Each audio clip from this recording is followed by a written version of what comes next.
Hey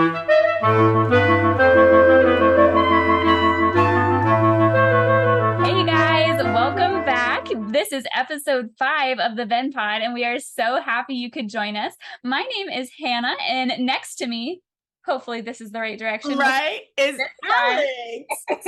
is Alex. Alex, how are you today? Girl, I told you like when we first hopped on Zoom, I'm surviving and I'm trying to thrive. That's so real. That is so real. How are you doing? Girl, that's a really good way to put it, honestly. Surviving is what is happening. That's good. Thriving, we're getting there. I feel like I'm doing everything I can to set myself up for thriving. Some days it happens and some days it doesn't. You have days like that.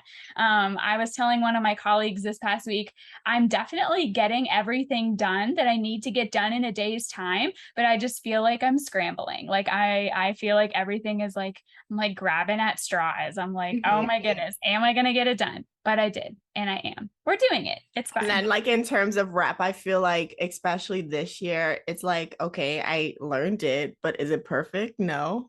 Oh my gosh, right? Like it's so easy to learn a piece like super fast, and you bring it to your lesson. You're like, look, I learned the whole thing, and then your teacher is like, yeah, but, and they just like tear you apart in a nice way, and you're like, dang, I actually don't know this piece. Love that for us.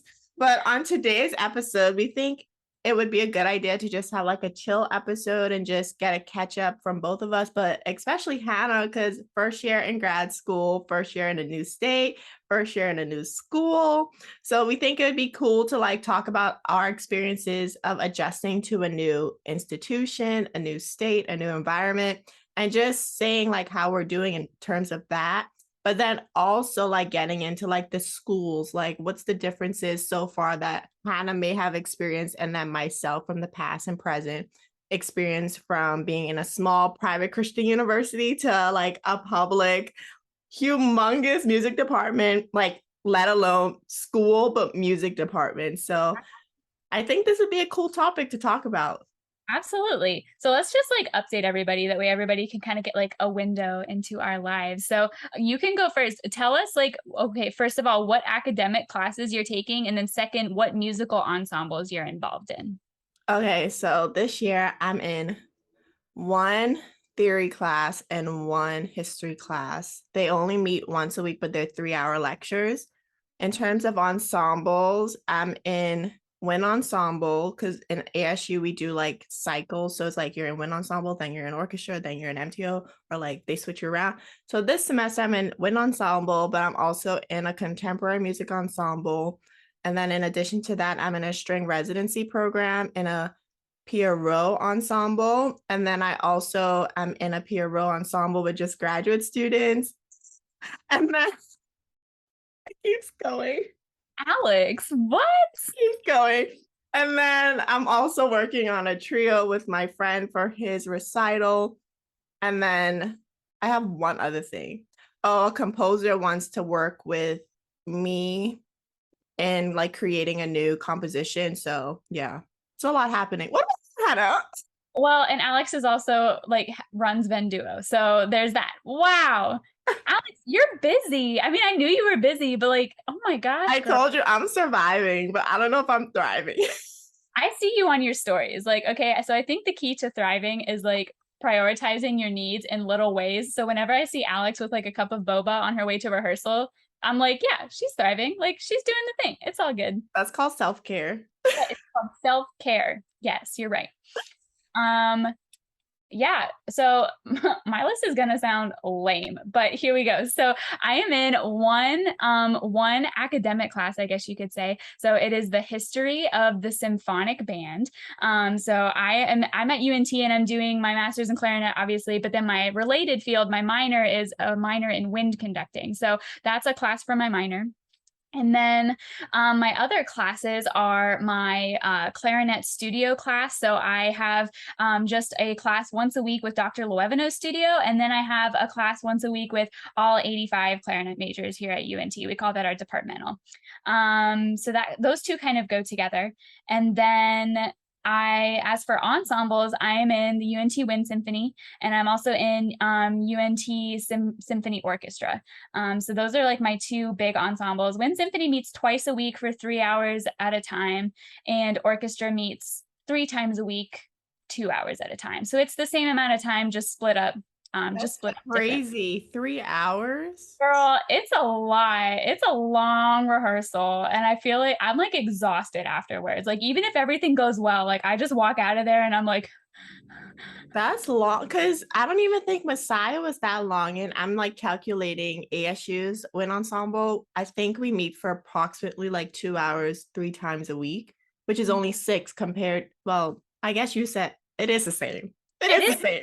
but I feel like I'm in Wind Symphony like so much more than orchestra just because it's like such a huge chunk of time all at once. But yeah, everything is going well. I'm pretty sure that's it for my classes. I mean, I'm taking 12 credits. Oh, that's not true. I'm taking this awesome class called excerpts class.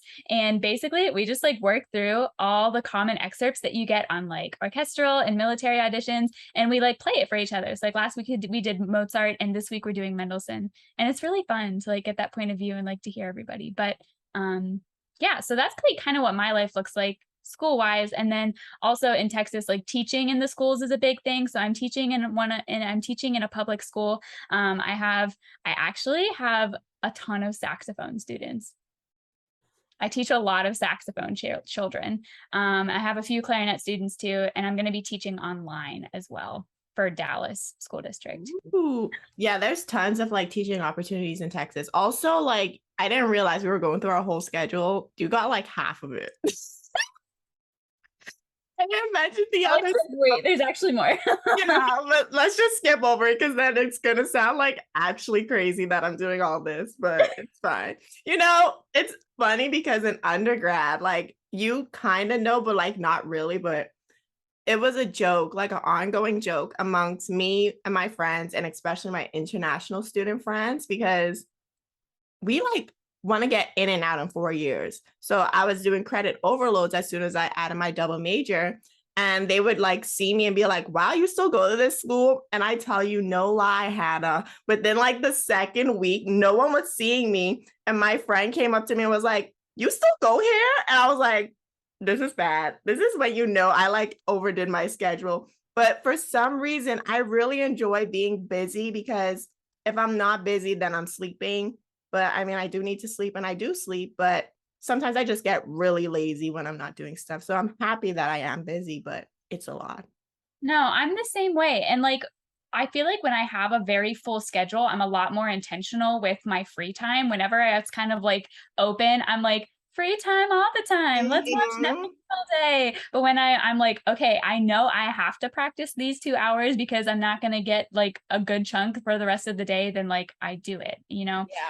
And like, I don't know if you feel this way, but whenever I take a look at my schedule, like when I'm feeling overwhelmed, I'm like, I just have way too much to do. And I look at my schedule, I'm like, there's nothing here that I would take away. Like everything here is adding so much value to like my career and my personal life. Like I wouldn't take any of it away. So then I like suck it up. That's where you have to put on your big girl pants. You're like, this is all good. This is all good for me. I'm going to keep doing it. Do you feel that way? Oh yeah. And like even last night I was on the phone with my mom and like this is gonna sound so girl of me, but she was like, your face is breaking out. And I was like, yeah, because I'm stressed. And she was like, what do you mean you're stressed? And I'm like, I'm stressed. And then I was like, but I want to make every like minute count while being here at ASU. So it's like, it's fine. And she's like, okay, then it's fine. So that was my like moment yesterday. And it was just so funny because it's like, I see all of these things. I don't want to get rid of anything. And I see like so many good in all of these opportunities and ensembles and classes that I'm in that I'm like, I wouldn't mind being stressed if this was the reason why. So that's a really good way to put that. I wouldn't mind being stressed if this is the reason why. I like that. yeah. And whenever you like think ahead to your future self, like whenever you like think ahead and you're Dr. Shay, like Dr. Shay will have wanted you to have all of these opportunities, right? Like these are all things that are like building you towards the thing that you're going to be. And like, I don't know, I feel like it's just something you have to deal with for this season of life. I mean, whether it's undergrad, whether it's master's, whether it's doctorate, like we're just in that season of life where we're hustling. And that's like the intention for it, is to get us ready for when we're adults. Not that like adults don't hustle, because like look at our professors, like they're literally doing everything all the time. But Uh-huh. like it's hustling in a different way. Definitely. And then it's like one of those things, like the reason why I like cherish these moments, even though like it kind of stresses me out, is because you see a lot of the time people who graduate from grad school, especially, they're like, I have no time to practice, no time to be involved in ensembles. And it's like, well, that's what I'm like stressed about. So why am I stressed about something that people wish they could be involved in right now? So it's Yeah. like, enough. Absolutely. Absolutely. Mindset is big in that. Just like choosing to see your full plate or your really packed schedule as like a positive thing. It's Uh, hard to do, but it makes it bearable, definitely. Okay, so now I have a question on the topic of like in a new school, new environment. Like in Messiah, we went to a liberal arts school, and a lot of schools are liberal arts, but you were an ed major, so you took a lot of like non-music classes in addition to the liberal arts classes and music classes and ensembles. So what is it like being in maybe like two academic classes versus like four? Like did you say, wait, is this it? Like what was your experience like? Honestly, it's real weird. Like it's super strange to me. Even the one class, my one academic class that I'm in, the symphonic lit class, like it's discussion based. We don't have homework really. We have reading that's encouraged, but like we come to class, we listen to music, and we talk about stuff. Like there's no outside work really. And so that's like super bizarre for me, because I'm not really concerned about like getting my homework done in the way that I was in undergrad. I'm worried about like being prepared for that rehearsal, or making sure that I spend an hour in the mirror doing my Verder fundies and making sure my pinkies are moving the right way and like stuff like that. So it's definitely a focus that I'm not used to, but it's really refreshing because I don't know, I had that pace of life, or I guess that pace of learning for so long, where so much of it was like read the book, write the thing, do the Canvas discussion post, like that all had its place, that all had its time, but I was really ready for a change. And so it's really awesome here to just, I'm playing like 6 to 8 hours, probably more than that a day, between like my practice and my ensembles. And that was hard to get used to at first, but now that I'm like in the groove, it's like week 4 of class, I think. Yeah. Now that I'm like in the groove of it, I really love it. And I am thankful that that's how my life gets to go now. Like, I wouldn't want to go back to like the paper writing thing. Me sitting here like, yeah, I want to do a doctorate. That's when I'll go back to the paper writing thing. But for now, I'm really thankful for this pace of life. Well, the Yeah. thing is like even in your DMA program, like the academic terms are the same as masters. The only difference is writing your dissertation. And if you think about it, like that's not much different than the end of term papers you will probably experience eventually. So it's like it was just a bizarre thing for me, at least, like going from taking literally 5 like academic classes to one a semester. I was like, Did you time? What do I do with it? It was like, what do I do with it? And then I started in the midst of COVID, so I wasn't even going to campus. I was in my apartment 24/7. Like, what do I do with it? Ensembles was not playing. We had recording projects the same way we do Venn projects. It was just bizarre. So I was very interested to get your take on that, because I'm like, I wonder what she thinks about this. Like, No, it's definitely weird. Like sometimes I catch myself, I'm like, what should I do?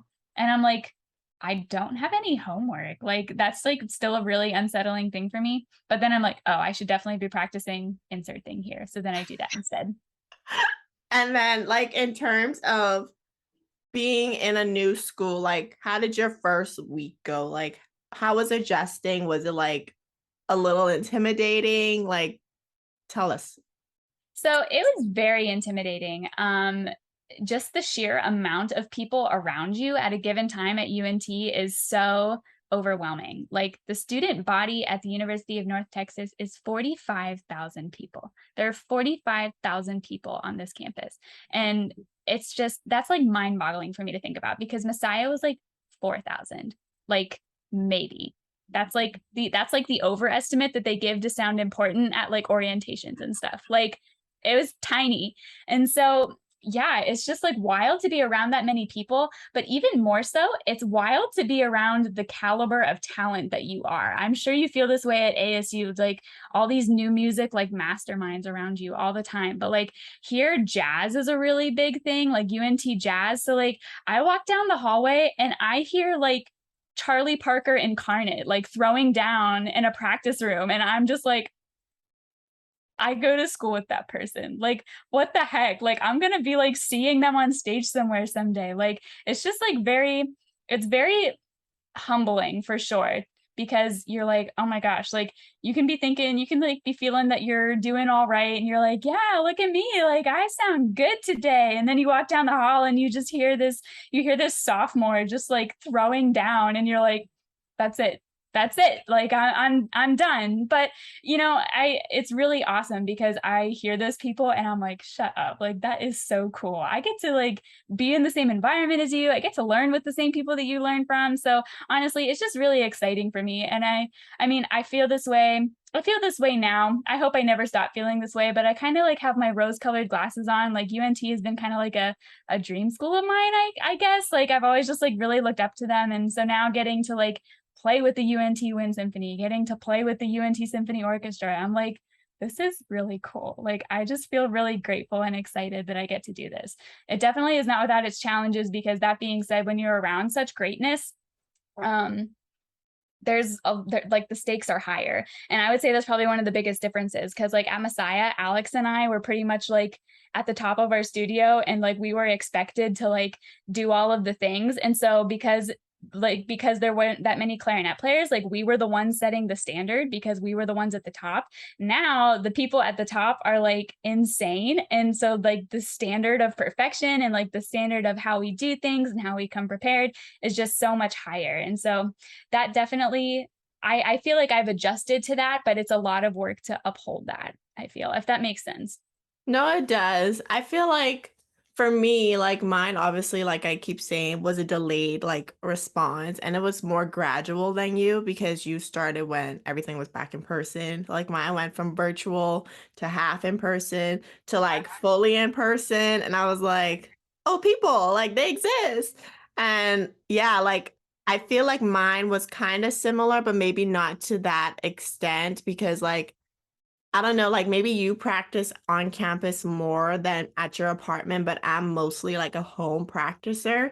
So I don't really hear like a lot of the hallway stuff, but I do hear a lot of like the chamber stuff because we have like woodwind area recitals. So we hear like everybody, like the sax studio at our school is like one of the top in the country. And you just stand there like it was a quartet playing this past Wednesday. And I just went, that kid's a freshman. Like that's an actual freshman. Like that is insane. And everybody was just shook that he sounded like that. And I was just like, this is crazy. So I feel like in some aspects it's definitely the same, but in terms of like I know you mentioned your school was jazz. My school is more like contemporary, like fast technique stuff.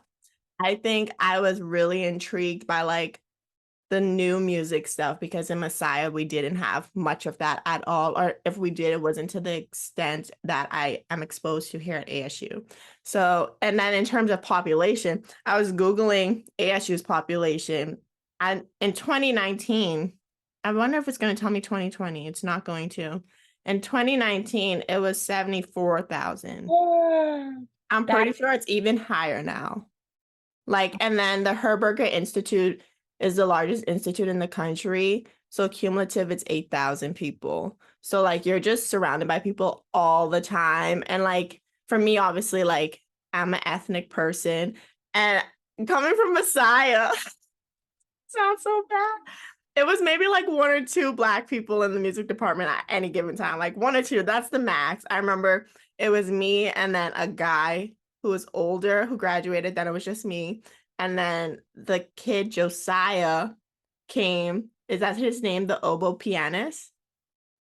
Oh, yeah, yeah. Josiah. So then it was two of us. And I was like, okay. So at any given time, it was like one to two Black people. But like my friend laughs at me all the time and they don't really understand. But like just seeing like Black people or like international people in a music department in itself, I'm just like, oh my gosh. And then they're like, why are you freaking out? I'm like, you don't understand. You don't understand. So it's like the little things that like gave me joy, like being on campus for the first time. So yeah. Do you wish, Alex, that you would have gone to a school like ASU for your undergrad? Like, do you think that you would be in a different place had you have had that experience earlier? Like, why or why not? In terms of clarinet playing, I think I would have been more advanced. But in terms of my experience, and this is so interesting because sometimes I see some undergraduate students like talk about this. I won't say complain because it's a valid like thing they're talking about. But the way we talk about how we were placed in every ensemble in undergrad, we were exposed to what I call being a principal role, which is difficult to experience like in a competitive studio. What makes that even harder is if you, let's use UNT for example, if you have 85 clarinet players, what are the chances of you actually being an undergraduate student performing in the top wind ensemble and having a seat in the symphony orchestra? See, we had a different experience where although we were like irritated that we kept having like all these high pressure roles, we at least got to experience what it's like to be a leader and what it's like to be in a top ensemble. I think a lot of the time, especially here at ASU, I hear some students say they make it into an ensemble, which is an accomplishment because we have a wind symphony, which is the second rank. But they always say, I wish I could play in the symphony orchestra, but they can't because it's usually only two people and it's the top people that they pick to be in that rotation. So in terms of clarinet playing, yes, I would have been much more ahead because I would have had more healthy comparison going on. Like I would have had more goals to reach. I think I had Eric at one point at not ASU, at Messiah. And then when you came, I had you and Eric and then just you. But here at ASU, I have numbers of people to like be like, I like that. I want to work on that. I have that, work on that. But at Messiah, it was like two people at a time. In terms of ensembles, I'm grateful for the experiences that we had in ensembles at Messiah because I don't think we would have gotten that if we weren't as good or even better at a big institution. What about you? I would totally agree with that. Like I like even just in hearing the undergrads here talk about their experiences and like their goals and stuff, like there are a lot more undergrads in Wind Symphony this year, but like historically, like last year's Wind Symphony, there was 2 undergraduate students. Two. I'm like, that's insane. So I'm definitely grateful for the exposure that we got and the experiences that we got at Messiah. I also am grateful for like I know this is like very big at Messiah because they like really pride themselves on community. That's a big thing they focus on. But I felt like all of our professors, our music professors at Messiah, were really invested in us and our individual music interests. Like I was fortunate enough to be able to take 4 semesters of conducting lessons, like me and the conducting teacher in the room because I want to conduct someday.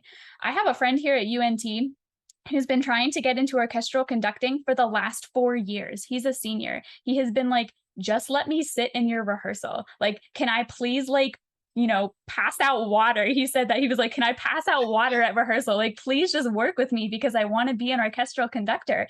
And they just don't have the time because they have hundreds of people to worry about. So they don't have time to give one-on-one like attention, lessons, stuff like that. And so I feel grateful that we went to a smaller school for that reason as well, because I felt like my personal goals and interests for my career were addressed and were nurtured. Like people were ready to help me build those skills. And I feel like at a bigger school, that can be harder to get in your undergraduate. Now, it doesn't really apply for your master's because in your master's, you're choosing to be specialized. But for your undergrad, like you kind of need like all of those skills to be a well-rounded person to get ready to go into your career, to get ready to go into your master's. So And yeah. the downside of that, and it's interesting because when I first applied to programs for my undergraduate degree, I am obviously from the Bahamas, so there's only a few people who have actually gone off and studied music and like are trying to make it or have made it. I had one teacher at one time, he was a high school teacher of mine previously, and he went to Berkeley, which is a smaller scale conservatory, but still a large institution.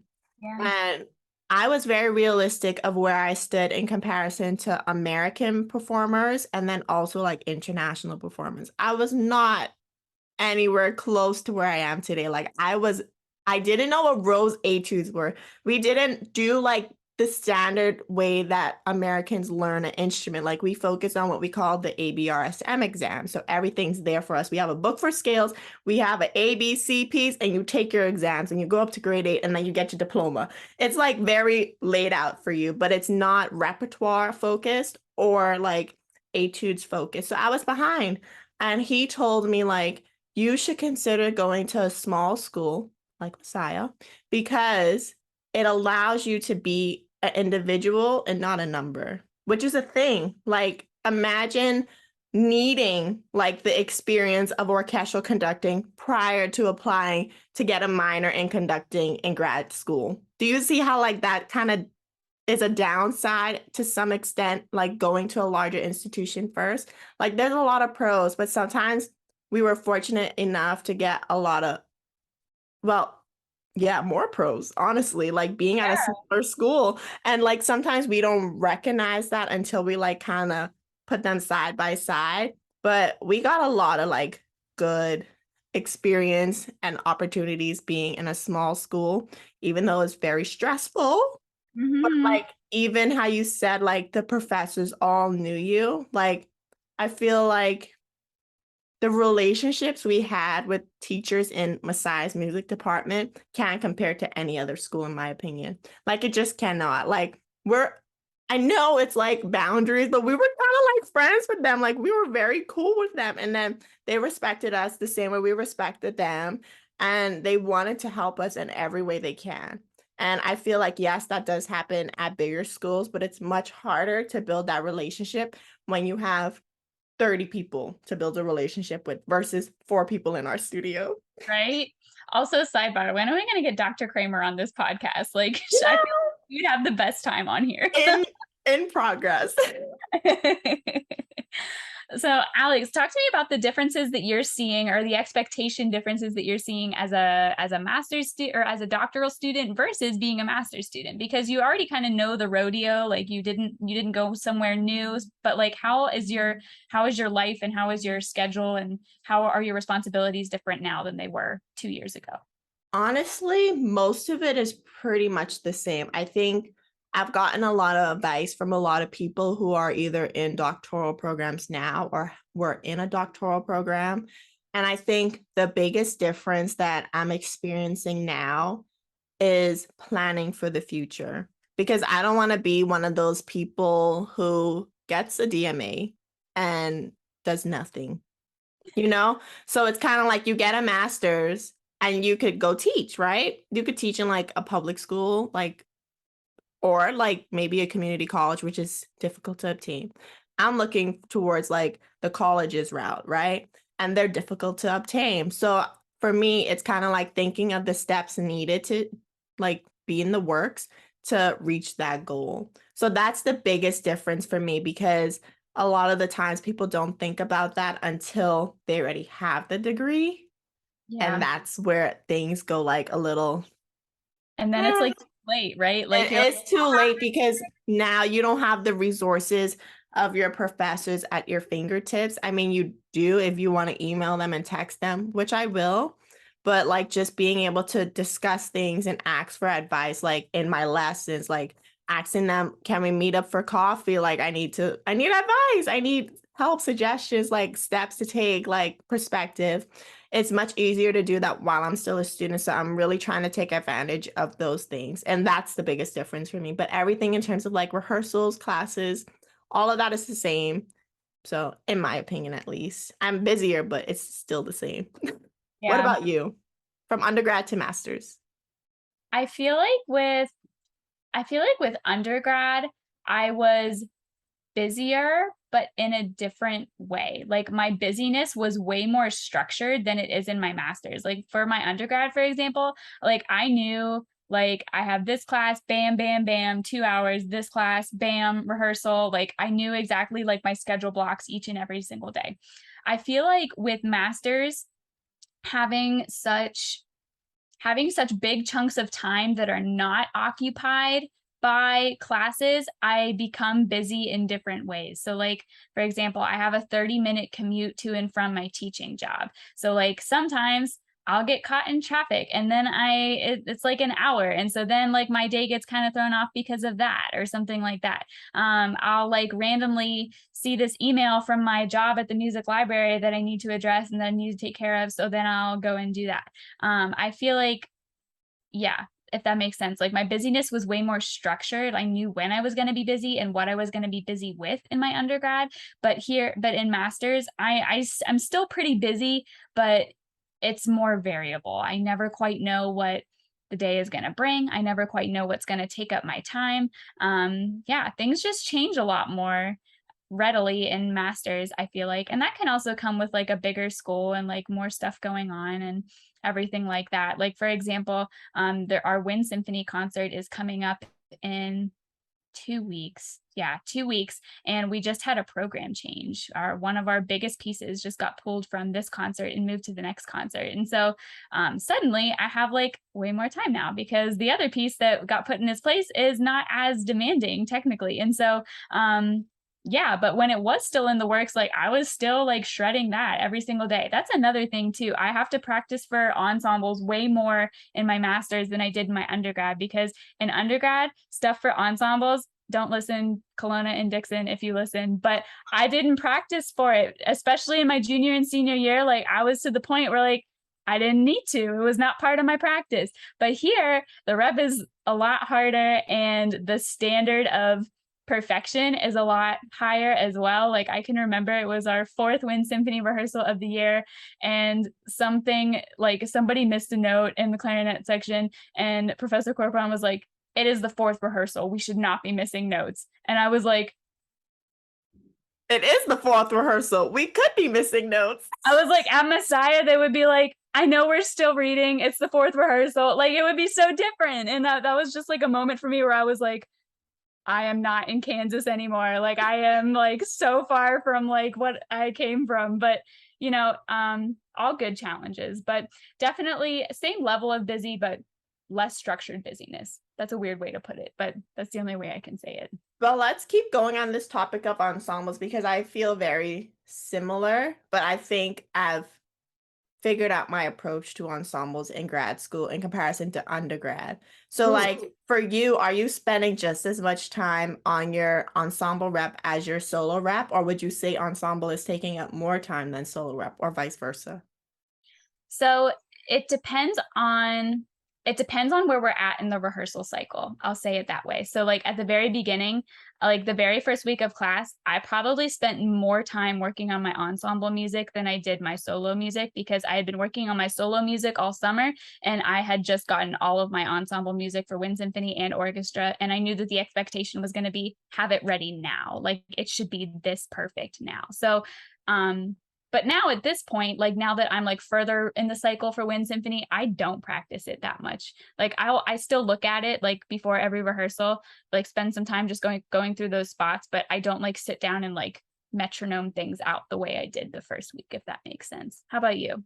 Yeah, I think for me, my strategy, because I mean, it's gonna be different once you like start new solo rep, but it's to like crank out ensemble music within that first few days. Like, thankfully, our cycles usually end like on a Tuesday, Wednesday, Thursday, Friday.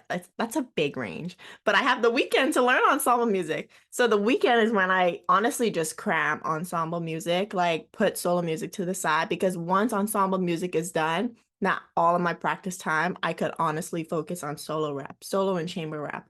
And I feel like sometimes people spend just as much time on ensemble music as solo rep. And I'm like, that's a lot of time. Like, and like you said, you're busy in a different way. It's like, I have time in my master's, but I don't. Like, I have things to do too, and I need to be able to balance learning a new etude, learning my excerpts, learning my solo rep, in addition to having ensembles. So to me, the smartest strategy is to crank out ensemble music and push it up to the side. Like you said, just keep checking in once in a while, but like hurry up with that. Yeah, no, and I feel like that's the way to do it too, because you're not doing your ensemble as a whole any favors if you're sitting there in rehearsal and haven't learned your part. Like at that point, you're letting everybody else down too. So like as soon as you get it, like Alex said, like learn it as fast as you can. And the good news is when you're in rehearsal, yeah, like you have to be there. That's time that you're being held captive and you can't be doing your solo rep or anything, but you're getting reps through your ensemble rep like constantly. So like once it's like in your fingers, once you've learned it in a solid way, like your fingers know the path, your brain knows the stuff, like you're gonna get reps on it. So that at that point you don't really have to practice it that much. Yeah. It's Yeah. interesting because I feel like our first instinct going into grad school, I'm thinking like back to masters, like having an in-person rehearsal, it's kind of like, okay, I actually have to take this seriously now. And that's so bad to like verbalize out loud, but it's something people will never admit. It's like, it's one of those things where it's like, okay, I actually have to take this seriously now. And especially when you get like a proper role, like E flat clarinet, you're by yourself. First clarinet, you need to know your stuff because they put you on first clarinet, or like principal per number. So like clarinet 1 1, clarinet 2 1. You know what I mean? It's like one of those things. It's like I actually have to practice. And it depends because depending on which seat you're in, like if you're clarinet 2 2, you probably care less than if you were clarinet 2 1 because you probably have a solo that you need to find and learn. I'm like, I got my new cycle music. I'm listening through it. And as soon as I heard a solo, I paused it. I said, okay, let's look at this. Learned it. And then I kept playing the audio track because I'm like, okay, once I know the solo, like that's one section where I'm exposed and I really need to nail. But it's little things like that. It's so crazy to think. But I feel like it's something people just don't admit. It's like, I don't know. No, you're totally right. It's like and your conductor notices like when you're prepared and when you're not, like when you're taking it seriously and when you're not taking it seriously. And that really affects like your future placements. Like I know ensemble is not everybody's jam. It is my jam, but I know some people don't like it. But still, like if you're tired of like playing a low part and you wish that you were playing a different part, like how prepared are you? Like ask yourself that question. If you're like coming into rehearsal not prepared, not learning your part, guess what? Your conductor probably knows, and he probably knows that you haven't practiced. And so then he puts you on the parts that you're on. Like just check in real quick. I'm just saying it could be you. It might be something else, but it could also be you. So just check in. But okay, so on the topic of ensembles, last thing, what was the audition process like in comparison to Messiah for you? I'm I'm, la- I'm laughing because it could not be more different. So the the audition process at Messiah has changed in the past few years. It just, I feel like it has changed every year that I've been there. One year we had an excerpt, one year we didn't have an excerpt, one year we got to play whatever we wanted, and then one year we had like a couple lines of an etude we had to learn. And it was one audition, you're in and you're done. You walk out unscathed, and that was that. My audition for UNT, we had an entire packet. I think there was 10 excerpts in total that we had to learn. We had round one. It was all four of the clarinet professors, and we were asked to play two of those 10. And so you go in, you do that, and then we were asked to play a minute of solo repertoire. So I played my minute of my solo, my first two excerpts, and that determined whether or not you were invited back for round two. Round two was all four of the clarinet professors and all of the conducting faculty. So the Was it top, blind? it was not blind. They saw us the whole time. And so then they picked three more excerpts from that group of 10 for us to play, three new excerpts, I should say, on round two to play in front of the clarinet teachers and the main conducting faculty. So it was much more structured than I was used to. It was a lot more intimidating than I was used to because round two was on the stage in our performing arts center, and it was my first time on the stage, and I like walked out and I was like, I'm really here at UNT, and in front of me is Professor Corporon, and I'm like, so back to what I was saying. The audition process for UNT was much more intense, but I felt that it was also very intentional because we had excerpts, there was multiple rounds, there was scoring sheets, there was, measurable ways that we were compared against the other players. And so I felt like I was able to be compared to other people in a very measurable way, in a very standard way. So I actually really liked it. I really preferred the audition process here as opposed to at Messiah. What about you? Well, our Messiah experience is the same. For us, we have 2 rounds. So the first round is with our 2 professors and 1 or 2, either with the symphonic winds conductor or wind ensemble conductor. Either both of them or one of them. And then our second round is actually blind, and that's where they like kind of rank you. So the blind one, we never actually know who's in there. We know our professors are in there. It could be like all the conductors. It could just be our professors. We have no idea because it's completely blind. So yeah, I think it's a fair process. I think I really enjoy the blind aspect because as professors, they clearly know how we play when we're not in a high stress situation. So sometimes that does like influence a decision, whether we want to admit it or not. So sometimes I do prefer the blind aspect. I remember there was one time at Messiah, it was a blind situation, I think. I think one year it was blind. Was it Molly or was it the Etude? It was Molly on the Shore or Etude. It was one year you were there, it was blind. I think it was the Etude year. Yeah. It was one blind, and I really liked that because even at Messiah, like there was a clear rank. Like I think the Etude year, it was still Eric, me, you, and there was a clear rank where Eric was the top dog. So I was like, no. okay. But I think a question I have for you, like off the topic of ensembles, are there any school cultural differences that you like could recognize and talk about off the bat, comparing Messiah to UNT, private school to public school? What's a cultural shift you had to make, if you had to make any? The ensemble vibe at UNT is much more, I'll say, business oriented. So like it is much less, not that our conductors are impersonal because they are funny and warm for the most part. But the vibe in rehearsal is like, this is business. You come down, you sit, you do your part, you do your job, you get in, you get out. And that's rehearsal.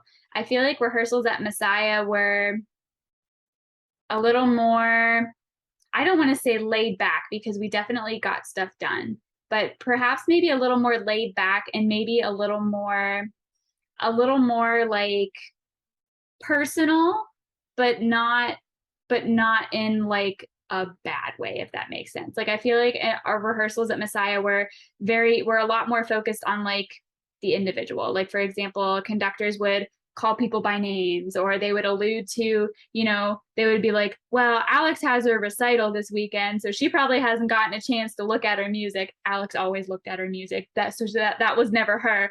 But like stuff like that, like they just like always knew what was going on with everybody. Or if somebody wasn't there, they would be like, oh yeah, so and so had to go home for a family wedding, so they're not with us today. Like, but like at UNT, it's just very by the book. It's very formal. It's a lot more formal, I would say. Do you prefer formal over Messiah's experience, or are there aspects of each that you like? It sounds like the latter.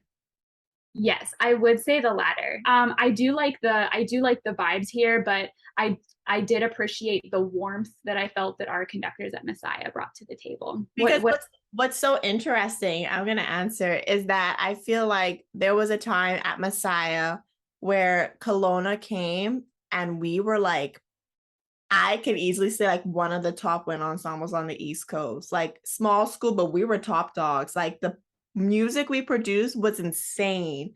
And we were all undergrad ensemble. Like people don't realize that. And I think what's so interesting is because when he first came, it was very like, I'm the top dog, I'm the boss, like fear me. And then he quickly realized like that's not the approach, in my opinion, in my perspective. And I feel like in grad school, it's so interesting that these top ensembles, because I have the same exact like reaction to you, is like one ensemble you walk in stressed, the other you don't walk in stressed, and you're actually happy to be there. Like you're happy to be in both, but the fact that you walk in stress is such a weird concept. And I personally don't think that that should be a thing. I think there should be a healthy balance. And for you to know that you create fear and instill fear in your students and somehow enjoy that is bizarre to me. And I think it goes into a deeper conversation of the normalization of things, like how we've done it as musicians. Like if we think of orchestral conductors, like, or wind ensemble conductors, like it's fine for you to be yelled at, or it's fine for you to walk in with fear. Like, no, it's not. No, it's not. Like if both ensembles produce great work, I think the scary one could adjust just a little bit. But that's my take on that. But are there any other like cultural differences you experienced other than like ensembles? No.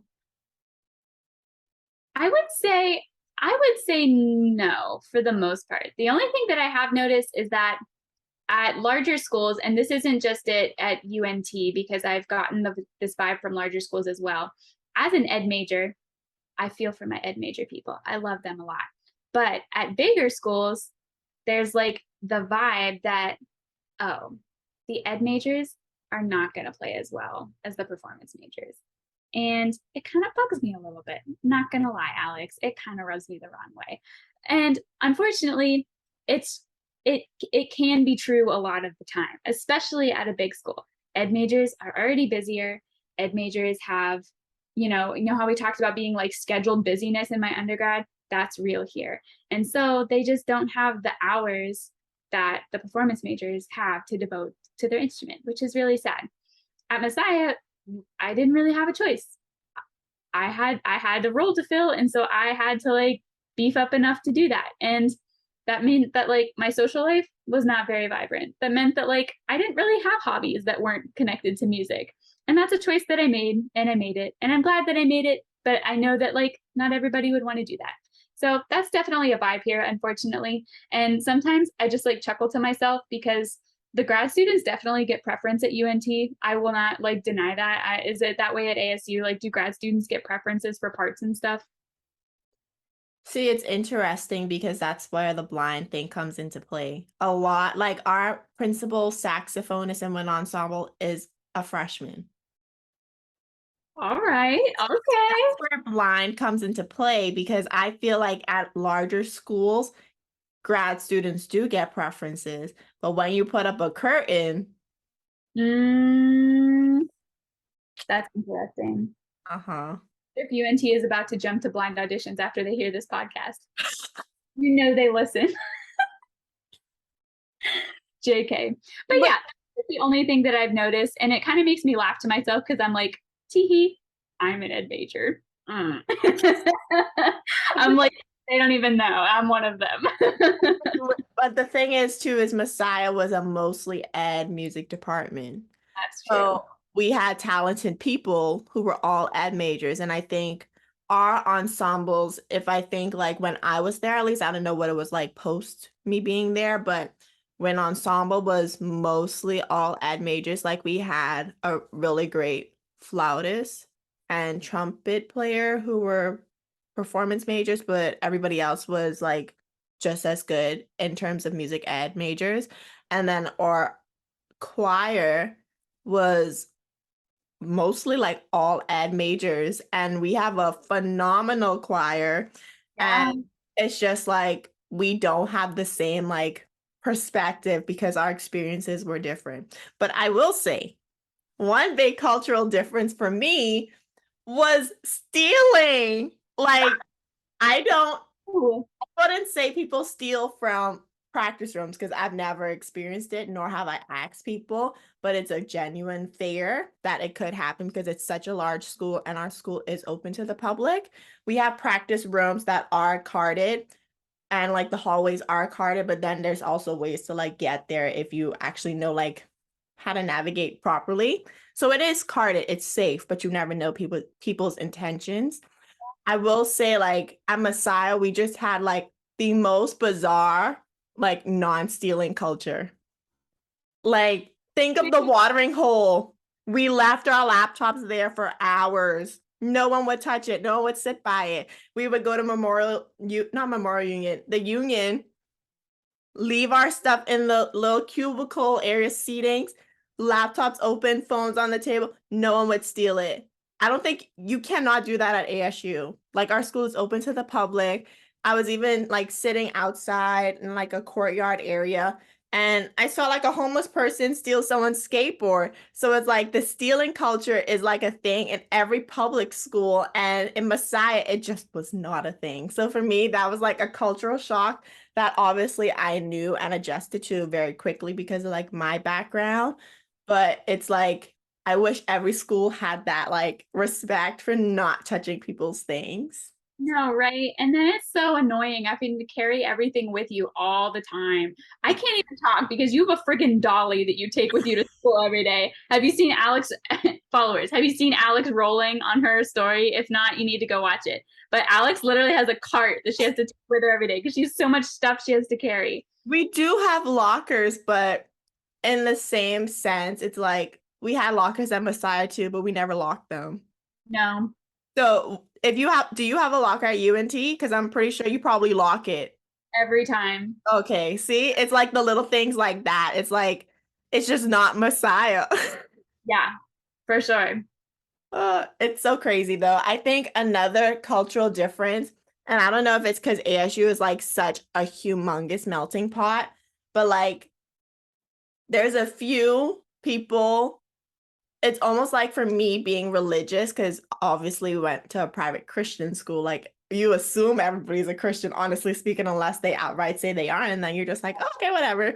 But like here, it's kind of like you're the minority now. Like being a Christian, you're a minority. And it was just a experience like kind of reverse because even back in my home country, like I went to a Methodist elementary and high school. Like I've been in Christian schools my whole life, and now do I have to like conceal my faith, or like can I be open with it? And will people look at me like the taboo?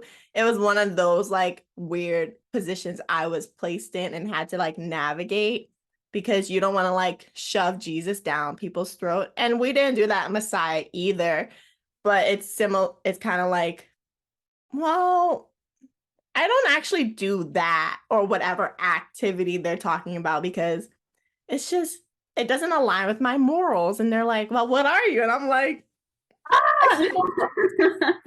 it's little things like that. So I think for me, that was a shift I had to navigate as well. Like just going from a all Christian school, literally my whole life, like from elementary, probably even kindergarten to 12th grade and 4 years of undergrad to now being in a public school for the first time in my life. So Right? Yeah, I've totally noticed that too. I mean, Texas is a pretty conservative space. And so there are a lot of people who like align with like Christian ideals and stuff, which is what I'm used to too, as well, having gone to Messiah and everything. But yeah, that was kind of like strange for me as well. Just like, going to a Christian school for so long, you have like certain assumptions that you make, like just based on like lifestyle and stuff. And you're like, oh, of course they're not, my chamber group's not going to try and rehearse on Sunday morning because that's when people go to church. But then when your chamber group is like, do you want to rehearse on Sunday morning at 9 o'clock? And you're like, I have church. Like just like stuff like that where you're like, oh, I guess like not everybody like does that. And and I mean like it's fine. Like whatever you do, you do. But yeah, it's definitely interesting. All in all, I don't know. All in all, I'm super thankful to have had the undergrad experience that I had. I feel like equipped as a musician. I feel like equipped as an individual, as like, I feel competent in my skills as a professional, like communication wise and everything like that. So yeah, I'm definitely thankful for that small school feeling, that small school experience at the start. But all of the changes that have come have been welcome. I've really enjoyed the large school experience for my graduate work, and I'm sure you feel the same because you stayed. right? I was gonna go to a big school regardless. I think for me, definitely the same. Like I'm so thankful for my experiences at Messiah and I wouldn't like change it for anything. But I'm also really grateful for everything that I've experienced being in a big school like ASU because I've just gotten a lot of opportunities just on campus alone that have helped me to grow as a musician and a person. So yeah, wouldn't change anything. I like see people sometimes, like the jazzers in the hallway, and I'm like, they're my colleagues. Like, I'm gonna be able to say, like, oh yeah, I worked with, or I went to school with Dr. So and so whenever we were doing our masters. Like, I know that person. Like, we're cool. Like, we're friends, you know? Like, you're But are y'all actually friends, or is it one of those things where you just see their face and you're like, I know them, and you don't know them? no, Alex, I have one friend who's a jazzer. He's cool. Don't worry. Fun. Come on. The jazzers see the classical people and they're like, no, not the vibe. But what's the, if you had last thing probably, but if you had to like rank the ensembles, like what's priority? Is it like jazz, wind ensemble, then orchestra? Like, is that the ranking? Or marching band? Where's marching band? I don't know. I actually don't know because I don't have to be in marching band as a graduate student. Yes. So honestly, I would still say that wind studies, like the wind ensembles, like wind symphony especially, I would still say that they're top priority. Like just, and I would say that's largely due to Corporon, to the conductor, because he's very established. Like everybody knows him. So because he's still here, I would say that wind studies is still probably the top slot. I would say very closely behind it is jazz, though. And the only reason that I would say that wind studies is more revered, I guess, is because the jazz bands are not as notable and that there's not like a whole big group of them. And like jazz just isn't as popular, at least here in Texas. Like Texas is such a band state. Like band is the thing here. And not that jazz isn't, but it's a lot easier to be like, oh my gosh, the UNT Wind Symphony is performing Hindemith. Like, whoa. And it's like a lot harder to be like, oh my gosh, the UNT 1 o'clock lab band is performing the Charlie Parker chart, insert thing here. You know, like it's a wider audience for the bands. So I would say band, jazz. The choirs are pretty good, but I don't know as much about them. Band, jazz, orchestra, and then I would say probably marching band. The marching band is like 400 people, so like it's still a thing, but like I don't think our marching band competes or anything. I think they just march for the games. So yeah. What about ASU? Ours is orchestra, wind ensemble. In terms of top groups, we have two of each, but our symphony orchestra is like really good. And then our wind ensemble is under that. I think we have a jazz band. It's not the biggest thing here. Like they exist, but they don't. Yeah. And choirs, never heard of our choir yet, but they exist too. But it's definitely like symphony orchestra and then wind ensemble.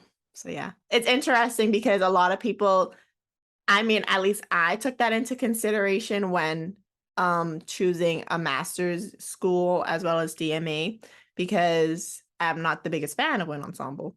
It's not a secret, but From Alex. I was like, if I like, I don't know, I wanted to be exposed to a really good orchestra program, and our like strings and orchestra is like phenomenal, like so talented. So it's really nice and refreshing to be around that and having like string players at my honest like disposal to like being like, hey, you want to collab with this? And I'm collabing with them this semester. So it's like little things like that I took into consideration because at Messiah, it was very few strings, Yeah. majors at least. So I think that's so interesting that ASU is such an amazing string school while they're also simultaneously known for being a new music school. You know what I mean? Like it's really cool that those two worlds can coexist. Like that just like speaks to the talent of the department. That like your string players who are tearing it up on, Shostakovich are also like your new music freaks, which is awesome. it's crazy because we always talk about it. Like I even had like an organist friend who's a TA, and they're Baroque studio. Like if you ask them like what their specialty is in, like if you a perspective and something to think about for yourself, like while at UNT, is what type of studio like is your school known for? Like what's the clarinet studio known for? What's the saxophone studio? So like our organists are Baroque musicians, our string players are classical musicians who are kind of open to dabbling into new music. But our wind players are all classically trained, high technique, fast, clean technique, but love new music as well. So it's so interesting because it varies a lot. And then our guitars, our classical guitars, it's just so strange. It's so strange. So you hear someone playing like Mozart, but then next they're doing multiphonics and screaming into their instrument. So it's like the greatest balance because it's just something that I really wanted for myself personally. And I feel like for you at UNT, like it's probably a little bit different, like what each studio is known for. But it's just an interesting perspective and good way to analyze like what's going on in your music department. Yeah, absolutely. Totally. And for all of y'all starting your graduate search, which if you're thinking about grad school, start looking now. Keep that in mind. Yeah, you got like 2 months. No pressure, man. No pressure. December 1st. Just keep repeating that. December 1st. But yeah, I think this is a good podcast though. Like, is there anything else you wanted to talk about real quick? I was just going to say to our friends who are embarking on the graduate search to go back and watch episode 1 of the Venn Pod because that's where we tell you everything you need to know about that process. Yes, and especially even if you're already like involved in it, like it would be a good listen to just get our take on things. Like you don't have to listen to us and like do everything we tell you, but it's a good perspective too. Because Yeah. we're wise sometimes. Sometimes. Yeah. You can learn something from us, even if it's what not to do. That's And if it's what not to do, please tell us so that we can have a good laugh. Yes, exactly. We're very humble. We love to laugh at ourselves. Yeah. That was rehearsals at Messiah. All right, guys. Well, thank you so much for joining us on this very chill life update episode of the Venn Pod. We're so happy you joined us. Don't forget to like and subscribe while you're here. And you can also find the Venn Pod on pretty much anywhere you listen to other podcasts, Spotify, Apple Music. Yeah, we're on Anchor too. So find us and listen to us however you see fit. We're so happy you're here and we're thankful for all of you. Yes. Thank you guys for watching. This has been the Venn Pod.